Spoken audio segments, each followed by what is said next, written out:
सहनौ भुनक्तु सह वीर्यं करवावहै तेजस्विनावधीतमस्तु मा विद्विषावहै। ॐ शान्ति शान्ति शान्तिः। ॐ नमो नारायणाय।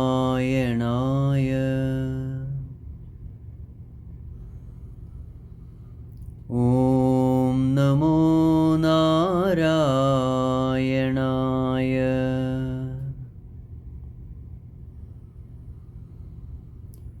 ॐ नमो नारायणाय।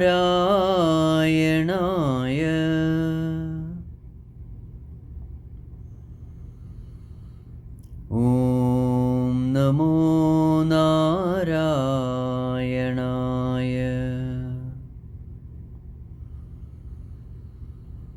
ॐ नमो नारायणाय।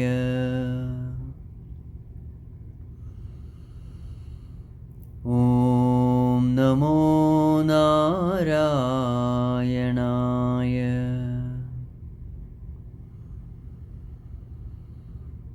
ॐ नमो नारायणाय।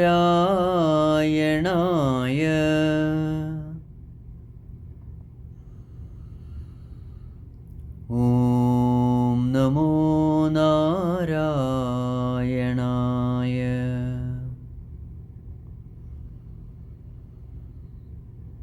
ॐ नमो नारायणाय।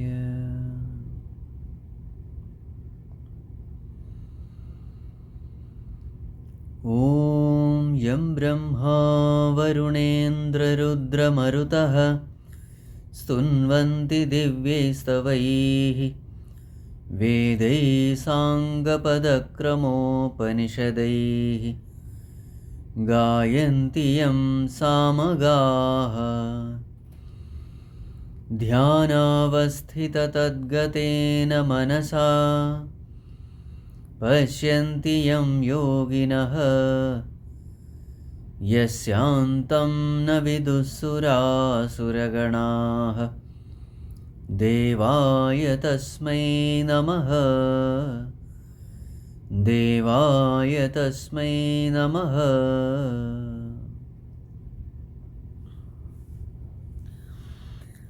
We will chant from verse number 10. प्रयाणकाले मनसाचलेन भक्त्या युक्तो योगबलेन चैव भ्रुवोर्मध्ये प्राणमाविश्य सम्यक् सतं परं पुरुषमुपैति दिव्यम् यदक्षरं वेदविदो वदन्ति विशन्ति यतयो वीतरागाः यदिच्छन्तो ब्रह्मचर्यं चरन्ति तत्ते पदं संग्रहेण प्रवक्ष्ये। सर्वद्वाराणि संयम्य मनोहृदि निरुध्य च मूर्ध्न्याधायात्मनः प्राणम् आस्थितो योगधारणा। ओमित्येकाक्षरं ब्रह्म व्याहरन् मामनुस्मरन् यः प्रयाति त्यजन् देहं स याति परमां गतिम्। Humble prostrations to one and all present here. So in the last class, we were discussing about meditation techniques, how a person must leave the body remembering the Lord, What are the techniques to be followed? What are the aspects which he has to take care? At the time of death, what a person has to do, it is the same thing which the person has to do during meditation also. So every day during meditation, if a person can follow these aspects, take care of these points, then at the time of death, taking care of these points will not be difficult at all. Regular practice is the key. So in chapter 8, Bhagavan starts with answering the questions of Arjuna, but those answers are given in such a way that it builds up for the topic which has to be covered in the 8th chapter. So Bhagavan says, Arjuna, I alone have become everything. The whole world of 5 elements, it is me alone. The Jivatma is me alone. The Supreme Self in the Jivatma is me alone. The power of his sense organs, I alone have given the power. Even the Devatas in this world, they have power from me alone. So therefore, I alone have become Jiva, Jagat and Ishvara. Therefore, at the time of death, a person who remembers me, fixes his mind upon me and leaves the body, such a person reaches me. Because the law is, at the time of death, whatever we are able to think, whatever we think at the time of death, that gives us the direction towards the next birth. And at the time of death, what thoughts come to our mind, we cannot decide. Whatever we have been consciously or unconsciously practicing throughout our life, this is what is going to determine the last thought. So therefore, tasmat sarveshu kaleshu mamanusmara. Therefore, at all times remember me and perform your duties. So this is what Bhagavan says. So at the time of death, what are we supposed to do? So that's what we were discussing as pointers for meditation. So we were discussing verse number 12 and 13. So what has to be done? Om iti ekaksharam brahma vyaharan mam anusmaran. At the seat of meditation, chant the name of the Lord. So in the last class, we were discussing the importance of Namajapa. So throughout our life, there should be one name which we can chant, which we are accustomed to.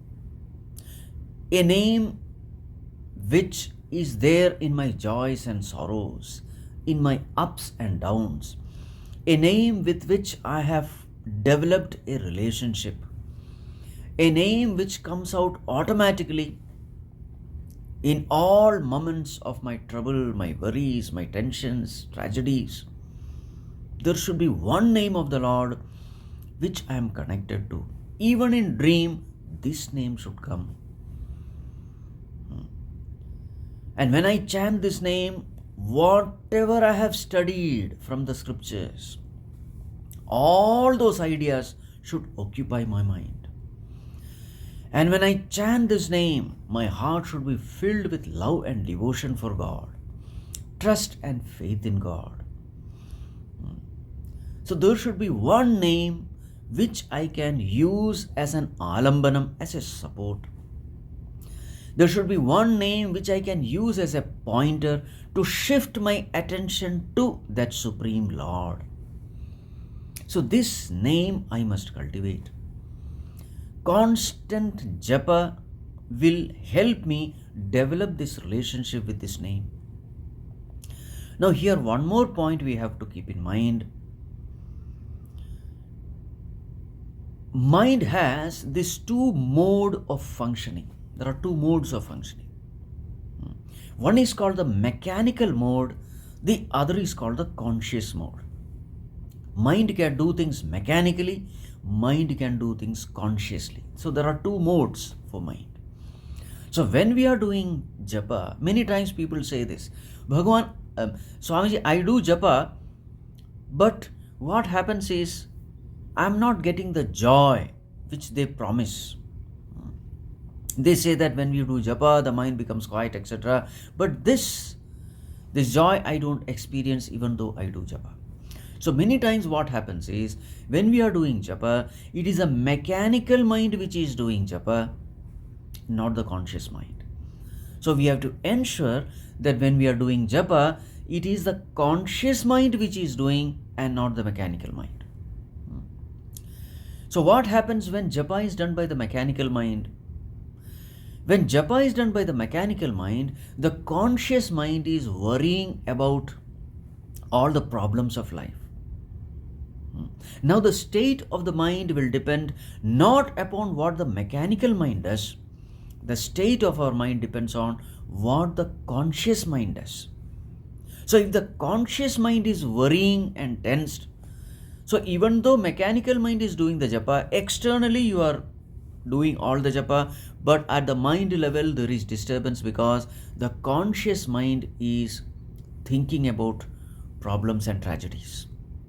So therefore, while doing japa, it is very important that we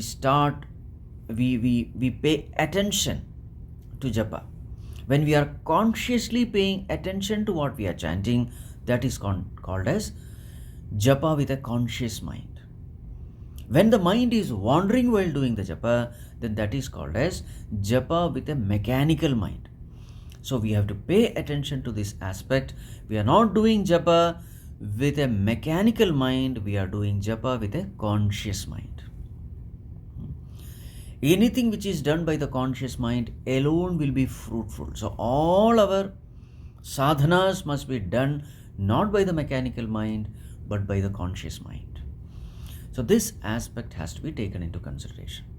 So many times what people do is, in order to make this japa a conscious process, they use the beads. They use a japamala. So what do they do with japamala? So they chant the name of the Lord, and only if the mind is paying attention to that name, only if I am listening to the name, I rotate the bead. So the rotation of the bead is connected with my paying attention to the name. So only if I pay attention, I rotate the bead. If I don't pay attention, if the mind is wandering, my rotation stops.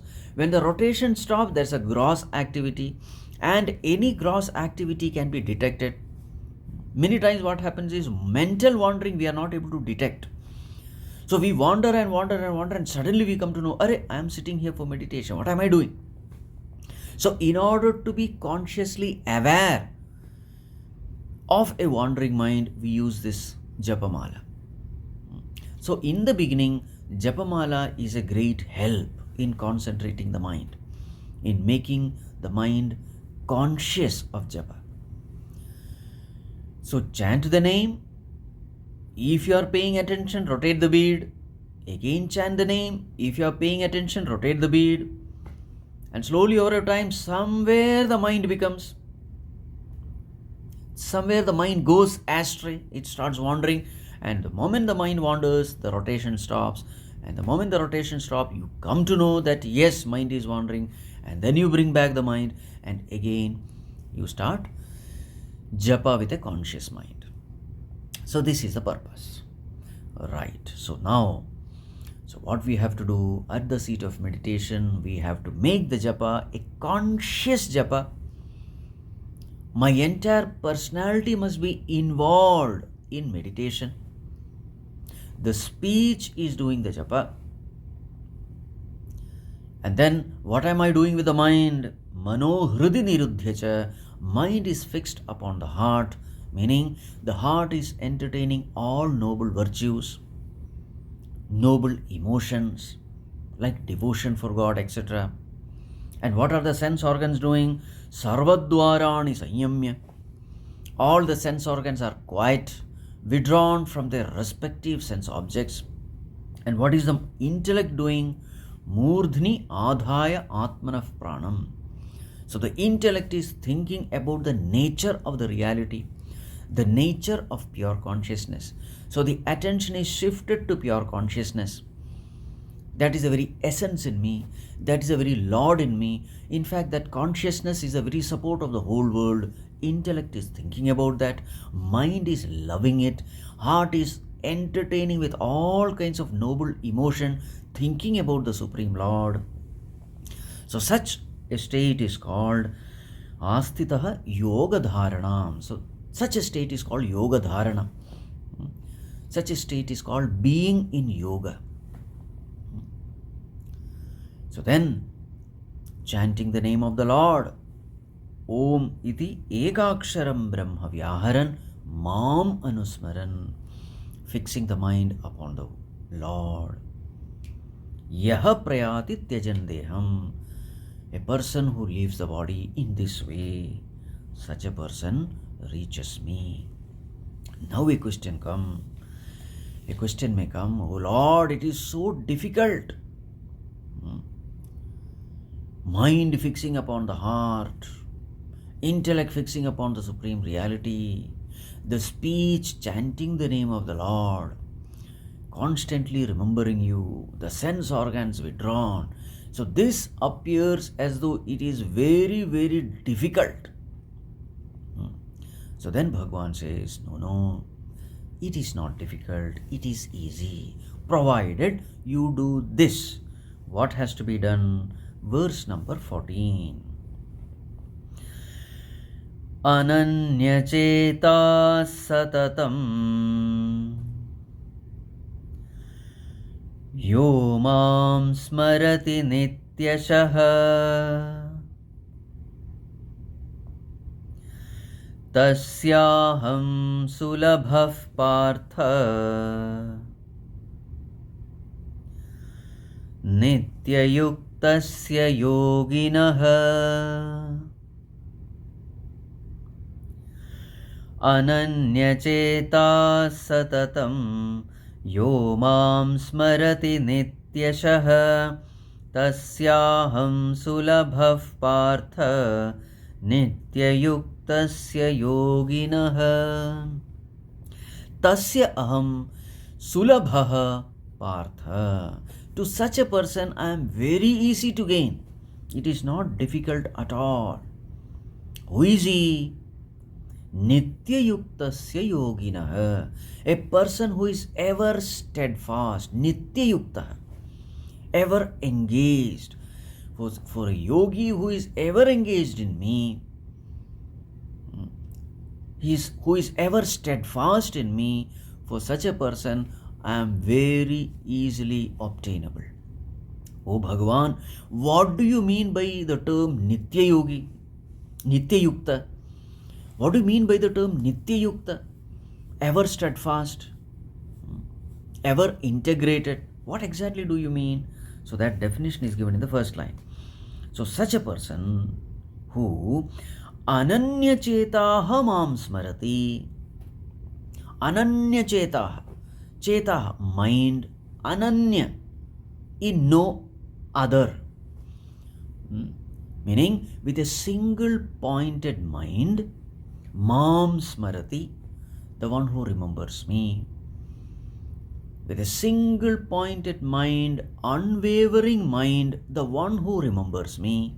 Ananya cheta. When? Nityashaha, every day. Every day he has to remember me. Oh Bhagwan, but every day how long? 5 minutes, 10 minutes, 1 hour? Satatam. Satatam means constantly. So every day you have to remember me. Single pointedly you have to remember me. And every moment you have to remember me. Satatam nityashaha ananya chetaha yaha mam smarati. Tasya aham sulabha. To him, to such a person, I am very easy to obtain. So here what is emphasized is, one is abhyasa. Abhyasa means constant practice. Constant practice. Satatam and nityashaha, two terms are used here. So what is that which we have to practice? Practicing single pointedness of the mind unto the Lord. If you remember in 6th chapter, when Arjuna says, Bhagavan, controlling the mind is so difficult. So, what does Bhagavan say at that time?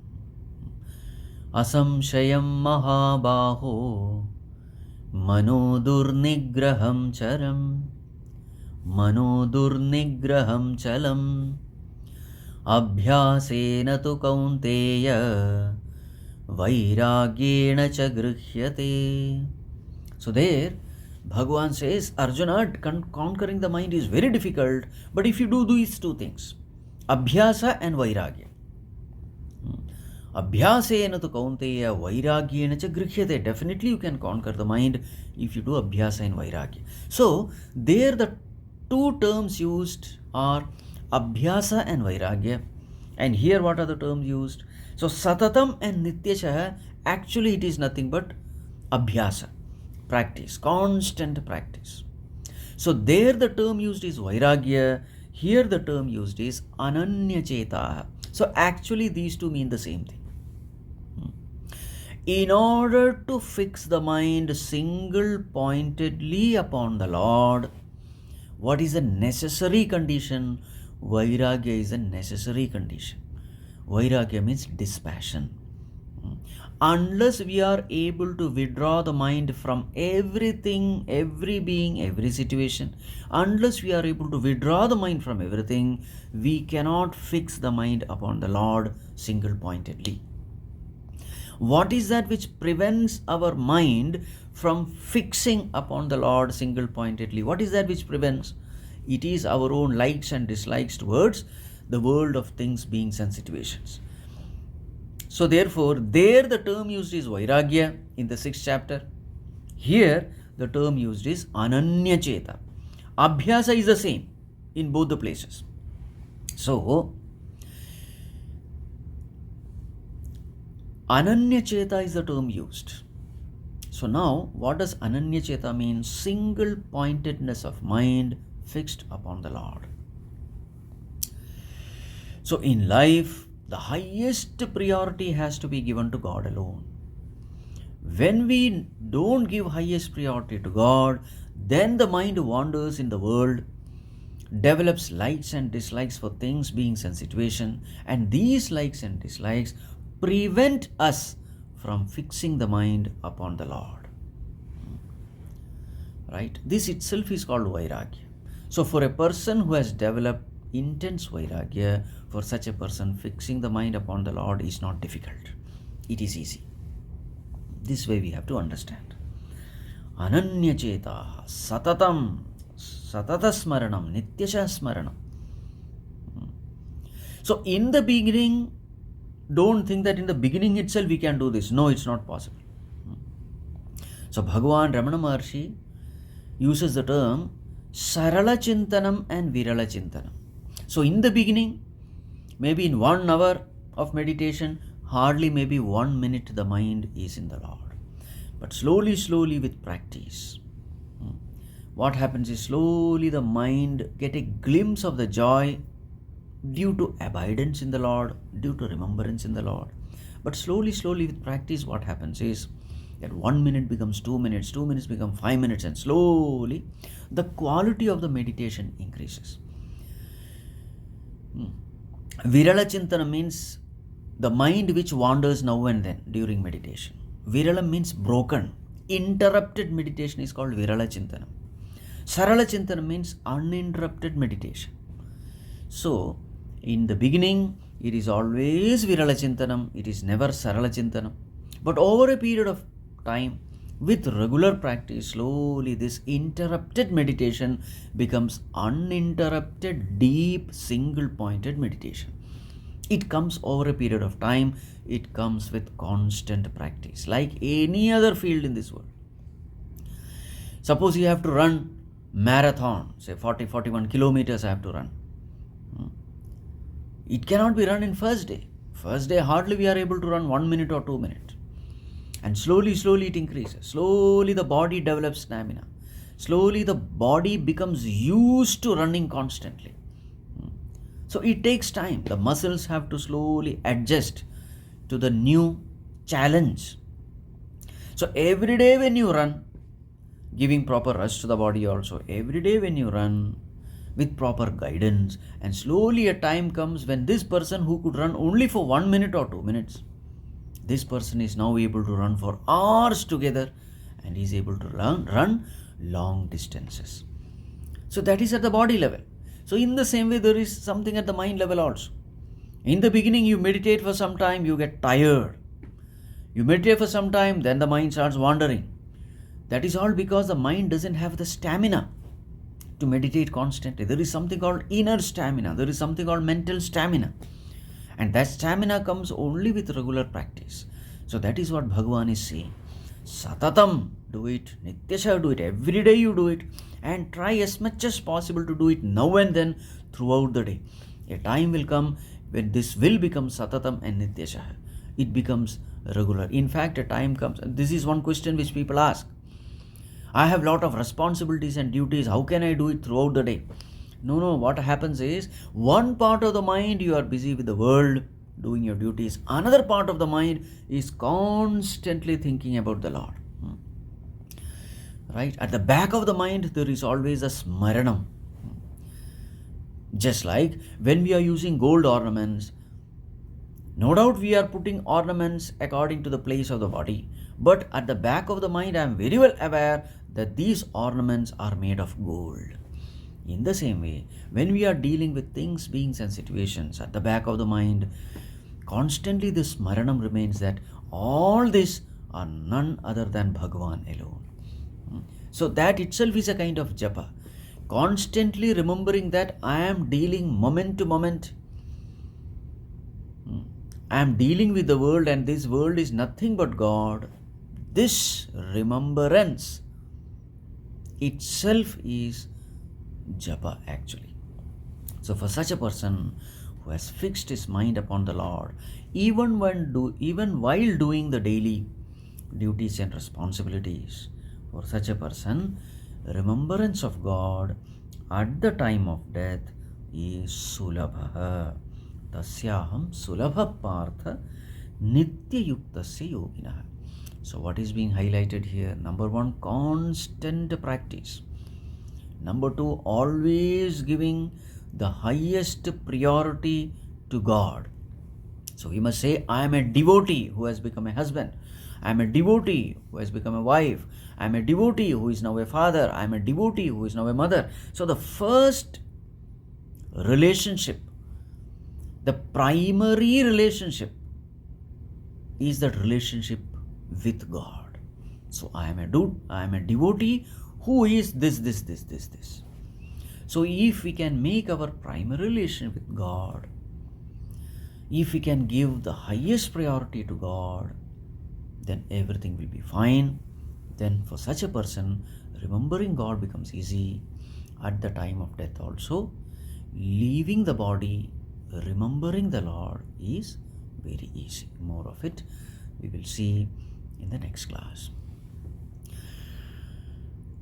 Om Sarve Bhavantu Sukhinah Sarve Santu Niramayah Sarve Bhadrani Pashyantu Ma Kaschid Dukkha Bhag Bhavet Asato Ma Sadgamaya Tamaso Ma Jyotirgamaya Mrityorma Amritam Gamaya Om Purnamadav Purnamidam Purnat Purnamudachyate Purnasya Purnamadaya Purnamevavashishyate Om Shanti Shanti Shanti Harihi Om Shri Gurubhyo Namaha Harihi Om.